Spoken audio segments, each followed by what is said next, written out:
ಒಮ್ಮೆ ಒಂದು ಚಿಕ್ಕ ಕಾಲನಿಯಲ್ಲಿ ಒಬ್ಬ ಮಧ್ಯಮ ವರ್ಗದ ಹುಡುಗ ವಾಸಿಸುತ್ತಿದ್ದ. ಅವನ ಮನೆ ದೊಡ್ಡದಲ್ಲ, ಆದರೆ ಆ ಮನೆಯಲ್ಲಿ ಪ್ರೀತಿ ತುಂಬಿತ್ತು.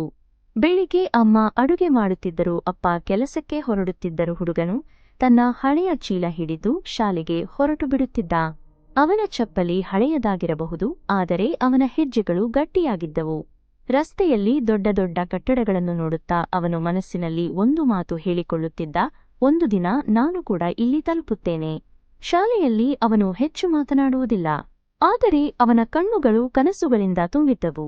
ಗುರುಗಳ ಮಾತು ಅವನಿಗೆ ದಾರಿದೀಪವಾಗಿತ್ತು. ಶಾಲೆಯ ನಂತರ ಅವನು ಸ್ವಲ್ಪ ಕೆಲಸ ಮಾಡುತ್ತಿದ್ದ. ಸಂಜೆ ಮನೆಗೆ ಬಂದು ತಂಗಿಯ ಜೊತೆ ಪಾಠ ಹೇಳುತ್ತಿದ್ದ.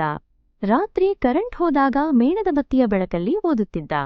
ಆ ಚಿಕ್ಕ ಬೆಳಕಲ್ಲೇ ಅವನ ದೊಡ್ಡ ಭವಿಷ್ಯ ಮಿಂಚುತ್ತಿತ್ತು. ಮಲಗುವ ಮೊದಲು ನಕ್ಷತ್ರಗಳನ್ನು ನೋಡುತ್ತಾ ಅವನು ನಗುತ್ತಿದ್ದ, ಏಕೆಂದರೆ ಅವನಿಗೆ ಗೊತ್ತು, ಮಧ್ಯಮ ವರ್ಗದ ಬದುಕು ಸುಲಭವಲ್ಲ, ಆದರೆ ಅದು ಕನಸುಗಳನ್ನ ನಿಜ ಮಾಡುವ ಶಕ್ತಿ ಕೊಡುತ್ತದೆ. ಇದು ಒಂದು ಹುಡುಗನ ಕಥೆ ಅಲ್ಲ, ಇದು ಸಾವಿರಾರು ಕನಸುಗಳ ಕಥೆ.